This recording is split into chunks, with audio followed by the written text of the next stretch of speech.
Hey guys, welcome back to another game This of time, Legend of instead of Runeterra. one champion game, I decided to explain the other game modes in Legend of Runeterra one by one, and I will start with my favorite, the Path of Champions. So, in the Path of Champions, you are playing against an AI using different options. First one is you can choose what champions you like to play with.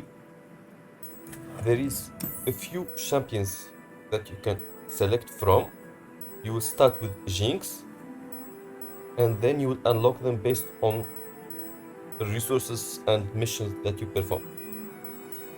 The biggest advantage in the path of champion is that most missions are easy to do and give a lot of experience and a lot of resources for you to go through and buy in the PvP games.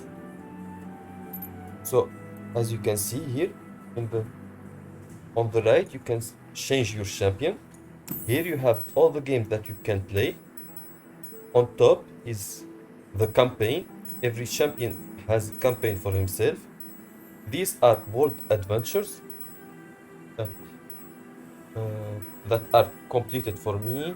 Here they have the incomplete ones, and these are the weekly that change uh, every few days, every week I think. So we have on the left is which the champion that you are selecting right now. If you open it, you will find the star number and level, plus an overview about what to expect from him. For example, Misfortune is an aggressive playstyle with easy to play.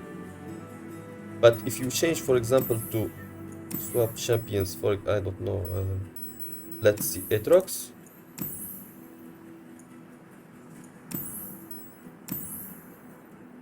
He's a combo playstyle with hard difficulty. So every champion has multiple star levels. For example, I am maining Jinx right now since it is the first one. Every champion has star power, which will give you a buff to your cards. Every star will give you a new buff or improve the old one. For example, for Jinx, the first one is what's the worst that can happen. When you play or discard the card, she will deal 1 damage to the enemy nexus, and when she level up, either her or other champions that you have on the deck, she will level up a champion, create a super mega death rocket in hand, which costs 1 mana. It's fleeing, deal 4 to the enemy nexus and 1 to all enemy. If I level her up again, when what the worst that can happen will evolve and will deal 1 to the nexus, 1 to a random enemy. So the higher the score, the star level, the better it is. Then you have champion level. As the more you play, the higher the level will get, and the more value you will get from the champion. For example, at the beginning, you have nothing. At the level 2, this unit will get this item, this unit will get this item, the health will upgrade. All of this, for example, right now, I give my this unit when it is summoned, it will give an ephemeral copy of it. If it evolves again, you can equip a rare relic to your second relic slot, all the way up to level 30. This is the deck per default, and all the items here that change it. For example, Pau has now cost only 1 instead of 2. Stuff like that. Then you have relics. Relics are unlocked by completing missions, but the relic slot is unlocked by level. There are 3 levels. You have common, rare, and epic, I think. Okay, oh, okay, no epics. My bad. The higher you go, the more slots you get, the more you can do with them. You come it's really easy to get common items at the beginning. Then with missions you get the higher one. For me, I give Jinx. When she is summoned, she strikes the strongest enemy, and I gave her Soul Spear, which is +1 to damage and fearsome, so that anyone that has less than 3 damage cannot block. And this is loadout if you want to change something cosmetic. So this is how you can choose your champion.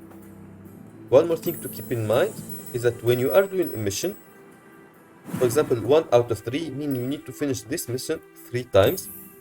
Usually one that is any champion you like, then it will give you restriction. For example, you need Bilgewater champion or Noxus champion. And there is also the stars. 1 star is really easy. 2 star you need approximately level 5 to do, and 3 star you need usually level 10 to complete. Of course, it has some luck variable. So if you start any campaign, you will start with your own champion. First thing that you will do is you will select a buff. This buff can go from common, rare, epic, and legendary. For example, this one is rare. When you summon a 5+ power ally, it strikes the weakest enemy. Or you can give common, when you summon an ally, give a challenger only this route. Or creating blade edge every time a round starts. And you have rerolls. Rerolls are specific. You have at every turn only 2 rerolls, unless you have items that can add them or you buy them inside the game. In order to get what you want, for example, this one is epic. When the game starts, you can get Hextech Observatory, which will refill the mana of your first spell every round. Or your spell cost 1 less. So the fact that this one is epic doesn't mean it is the best one, because depend on the champion. If you are a champion that use a lot of spells, then Hextech Observatory will be better. But if you are not, a common like Bouncing Blade would be better to you. For me, I use a lot of spells. After that, you will play 1 game with 1 champion. Then you will get to choose 1 out of 3 champions. You can reroll the champions that you have, but if you use the reroll on the first one, you cannot get it on the second one, etc. And as you play, you will unlock paths. You can go right or left, and after every game that you win, you will get one of options. You can either add item to the champion, you can add items to cars, you can add buffs, heal yourself. All of that is hidden until you play or you reach the next level. Okay. Next, I will go to the map. On the map, if you don't want to go directly to them, you can see, for example, I finished all mission in Ionia, all mission in Damacia. I have 1 mission in Noxus that didn't finish, and I still have no mission in Shurima, Targon, and Shadow Isle. And I still didn't unlock Feriot. That's pretty much it. It's a lot of fun to play this way, because not only are you playing with the champion that you like, but you can change and modify it to the way you like it in order to win against a specific camp that you are fighting against. It's really challenging. It starts easy but become really challenging and a lot of fun. So if you like this kind of video, please share, subscribe, hit the notification button, and put in the comment if you prefer to see Path of Champion or to continue old playstyle. As you can see. See you. Bye. Bye.